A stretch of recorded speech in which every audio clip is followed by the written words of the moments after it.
critical role in making this peaceful as possible. The Kenyan ambassador, you mentioned that there was no mention of free and fair, not stated if I heard you well, in the reports. I will not speak for the African Union. I will also not speak for the ECF. But for SADC, we are still continuing observation. We have not stopped observation. That's why even in the preliminary statement, we don't put out numbers, because we have to await until the final period when the total observation is done, the results are announced, the numbers have been put through, we analyze those numbers, then we can make a determination that indeed these numbers are represented even of our protocol, like the general protocol, or they are far. Right now to be very speculative, and it's not something that SADC practices. And this is why after the announcement of the preliminary statement, it's 30 days. I think this is what the chair, the head of the mission said. 30 days later, a final report, very comprehensive report, is then produced and is shared with the government, is shared with the electoral management board, and then after a while is shared with all the stakeholders that we met here. This is the general practice that is given to this process. So we cannot state here that they were free and they were fair. And I think to answer the gentleman, our statement has never mentioned fair until the final report. Then we can pronounce ourselves whether they were fair or they were not. Right now, everybody has seen that they were free, and that's what we stated, because that's what we observed. I thought I should articulate this very clearly. The use of technology, digital, indeed, and I think it's something that you'll find in our idea. We can't put everything in the preliminary statement. I think we just highlight what you consider key things, but we are fully in agreement. Technology is really the order of the day nowadays. And there are member states in our region that are actually using technology. There are benchmarks. And this is what we've shared with the IEC when we met them. This is what we shared when we met with the government representatives, the Attorney General, and I think the government as well, that perhaps there's need for consideration of moving towards the use of technology. It eases the problem, the burden on the managers of the electoral process, but also on the citizens themselves to actually enjoy this process. So certainly you'll find it in our report that they should actually benchmark. And there's a reason why people should benchmark, so they can see what works in other countries. The gentleman from the UK, I will make your name. Any lessons for other countries?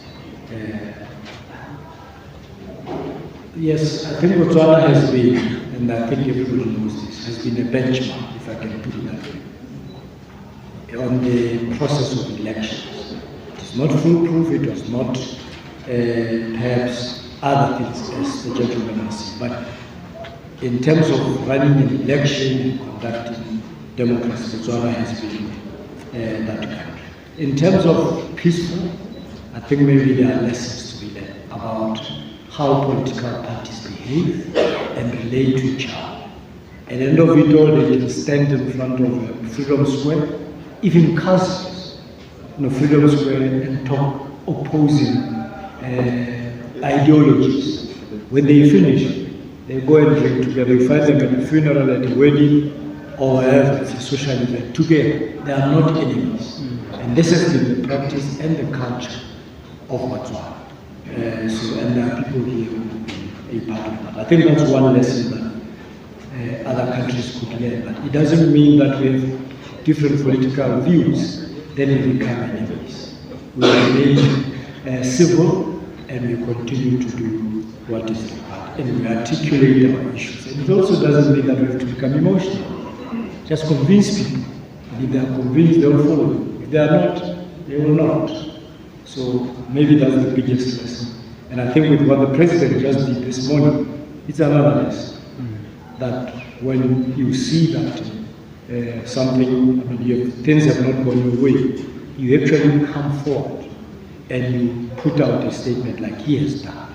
It's really commendable. We don't see this quite often in the African continent. And this is why sometimes we find unconstitutional changes of government. What are the reasons? What are the causes? So when people want to go to power and do other things, it creates other things. So I think for me, those are the two lessons that I would see in other countries. And the laws are there. The laws are very clear. It's only when you now value the laws in terms of what you do, you create problems for your country, I think. Not only reports, no follow-ups on implementation. I think when we launched the mission, this question I think was asked. Sudden observation or observer missions are observer missions. They do exactly that, guided by the guidelines that the chief and the head of SEAL mentioned. In there, we do encourage member states to implement those recommendations. I think you are saying there have been 20 years, some of them, and I couldn't disagree with you. It depends on the member states, and it depends on their appetite, for lack of a better word, whether they want to move with the times and really change and transform their political processes. The guidelines are very clear on the things that ought to be done to make sure that the member state that is conducting elections, like Botswana in this case, follows those, or the region at large. So when they do, we'll continue to hedge. We'll continue to hedge. Obviously, there is a price to pay for missions like ours when nothing happens, or very little happens. So we'll continue to encourage, hedge, and for us as the Secretariat is to report progress on leg to our principals, which are the heads of state and government, that we are not moving here or we are moving here. So that is the best we can do. I think our answer is well and free and fair. The laws from elsewhere, I believe many of these countries and member states here, they've been in power for I don't know how many years. This country is 58 years. I think others are less. In those 58 years, they've been using their own lawyers, citizen lawyers. So if those lawyers are not changing the laws, are not even making the laws to be local, maybe that is where the crux of the matter lies. It's important, again, it goes back to the countries and the member states. I think if they do feel the laws are leaky, they should look at those, and it's the appetite that they can do. But there is need to also benchmark and see what works elsewhere, or what doesn't work elsewhere. Sometimes you introduce something that has failed elsewhere, even in those countries that you are saying perhaps have been colonized. So there are the good and the bad. You ordinarily look at what is good and you apply that. But I believe this goes to member states are here, they can speak for themselves. But I believe a lot of these countries are using their own citizens, their own brains to actually come up with those. And some of the laws have been very good and progressive. And many countries have created laws that are progressive. And I think we can do that. NGOs, the election day, 2 months. I think what the CEO will be saying is that the time when this was announced, and I think this probably is the first time in Botswana, this has been announced much longer before. So this was a very short period, I think, for everybody else, including the closure of Parliament or the dissolution of Parliament, so that people can start doing what they need to, including the IC. I think in the recommendations of SADC, electoral observation mission, we're also encouraging that this should be put in the statute so that it does not depend on an individual. Many of our countries in the region, they have actually put it in the law. You will know that country X on the 9th of October, it's election day. DRC, the 20th of October, of December, it's election day. So countries like Botswana should now learn and use this law so it does not depend on an individual. The government in power knows that that day is coming. Therefore, we must work on processes leading up to that day, which is put in the laws. Yes. Yeah, citing of instruments, this one I'll leave to my principals to talk to as well. There is a reason that these instruments are cited in these documents. It's because we are party to those who have signed that we will abide, or at least we will lean towards the requirements of such instruments. Now, when we don't follow it, it creates a problem. And this is why for us, SEO, the guidelines are really the core of what facilitates governance in our region. But we also have all member states are signatories to the African Union Charter and all the instruments that are there. So again, it goes back to member states, whether they are ready to implement those. Others will say, no, it will still take time, we need constitutional review, we need a referendum and so forth. But it doesn't take you 20 years to make a referendum, to change something. So it goes back to, is the appetite there for the citizen government to make those changes, even if they need to be compliant or consistent with those instruments. So we can continue to urge and encourage member states to do that. You must understand for SADC, and I will not speak for others, SADC is not a commission, like the example you said, European Union, where if a member state falls behind, you crack the whip. We are not there. So for us, it's to encourage, and that's what you'll find in our, and then we should walk in the talk. The principals are here. Funding for, I think we'll talk about non-state actors. Again, the laws have to change, and I think it's for member states to recognize the role that non-state actors play in the whole ecosystem of the electoral process, that they play a role to augment the process that are doing. So perhaps there need to be laws that can also assist the respective member states to consider funding for such stakeholders so they can play their part. I think that's all I wanted to say. Your Excellency,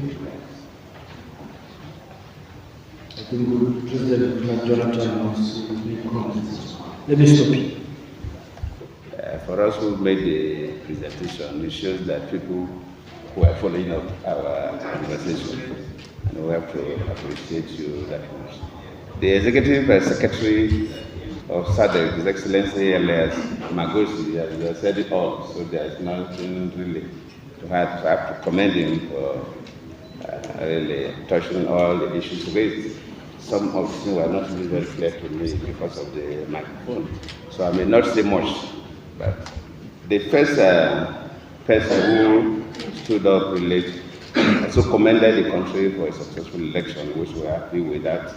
We are all happy that the election was very successful, and wanted to know whether both SADC, AU, and the SADC Electoral Commission's Forum can give a clear verdict of pass or failure. But just like the Secretary said, election is a process. In this case, we are quite lucky because the incumbent president, who was also a candidate, has already considered it. So if the elections were not reasonably acceptable, he wouldn't have done that. He probably would have opted for litigation. To us, yes, we cannot give 100% success in any election, and I always say that if, in fact, even in the university, most universities, not the exceptional ones, you don't need to get more than 70% to get 70% to get A. And if you student get A, you think you know everything, but that means you fail 30% of the exams. So in the election, even in the litigation, you don't need to follow everything to the letter for election to be successful, because as a human conduct, it's always difficult to get to that level. But reasonably, based on, especially for the election day, the opening rituals, the voting processes, the counting procedure, we follow also the ballot boxes, because that was an issue, transporting the ballot papers to a different place. We thought that certain things could happen along the line. So we instructed all our teams, including me, to follow the ballot boxes to the counting procedure. And so when we look at the whole thing, I can say, yes, the elections were very successful and they were fair. But we still have to wait for other people will have different options. We're also still. That's why our final statement will not be released now. This is an interim statement. Our final statement will accommodate all the issues that will come up after the election.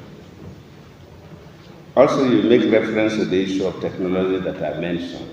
I'm not saying that only the use of technology can give good results, but the world has developed to the level where you can't do anything without technology now. It's difficult for you to successfully do something without the adoption of technology. But you can, in fact, the first election I've observed is the last election in Senegal, that almost no technology was used. But what was the best in terms of, like you asked the question, was it credible? Was it free and fair? I would say almost 100% credible, 100% free and fair.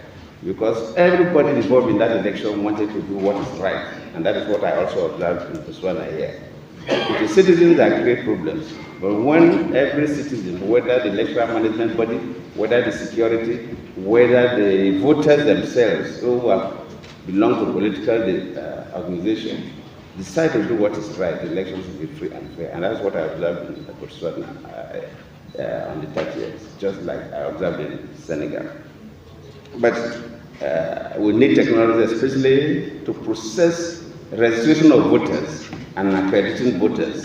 We need technology. And if you do the counting at the polling stations, you also need technology to transfer that data to the counting center. So you don't need to wait until you finish and you drive with the hard copies. You send the hard copies, but the electronic copies of the data are supposed to be with at the counting station before the hard copies, and they will compare whether there are differences. So technology is needed, but that does not mean that without technology we cannot conduct successful elections. When the next person talked about lessons to be learned, yes. In the very first place, I have been to quite a number of African countries, and my country, Nigeria, is another special country in terms of elections. You go to some countries on election day, you see security men with rifles patrolling everywhere. Tense situation.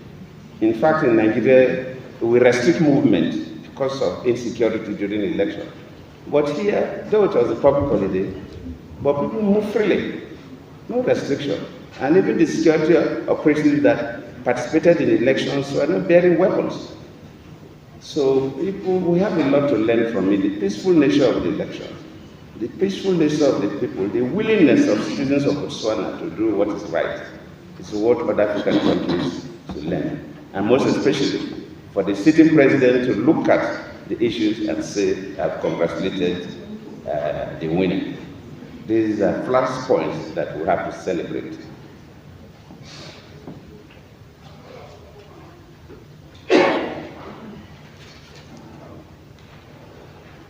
Yes, the issue of the date for the election too came up. Yes, I agree that just a country having a specific date for election, it's okay. Like from Nigeria, we have a specific date for the inauguration of the president. You know when the next president will be inaugurated, but you don't know when the next election will be conducted. But elections, countries are like human beings. Sometimes things could happen in a way that you're not able to conduct election at a particular period. And that is why some countries are a bit careful in terms of fixing a particular day. Because if you make it as a law, because if you have to make a particular day, that means that it will be a true legislative process, either an act of parliament or in your constitution. That means that no matter what is happening in the country, you must conduct the election that way, otherwise it will be an illegal election. And that is very dangerous. But what we are saying is that it's good for citizens to know well in advance. For AU, what we recommended to IEC, even when we met with them, is to look the best thing, and even when we discussed with Mr. President, that's what we told the President, that the best thing is for IEC, the electoral management body, to announce the date of the election. Because on the election year, they will announce the program for the election.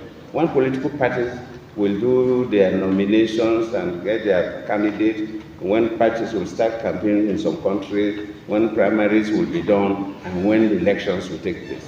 And it's better for the electoral management body that manage all these programs to also decide and tell the country a little like 3 months or more in advance that these are the processes, concluding with the election on such a date. Not the president announcing. Yes, the president is a critical stakeholder, but he has so many things to do. But those people who are carrying that kind of a plate of hot coal regarding the election and the electoral management bodies, they should be able to, they should tell the citizens, give the program, the timetable for the election, culminating with the voting date. And it's better for them to do that announcement. That is a selection to the IEC, but also a selection to the president.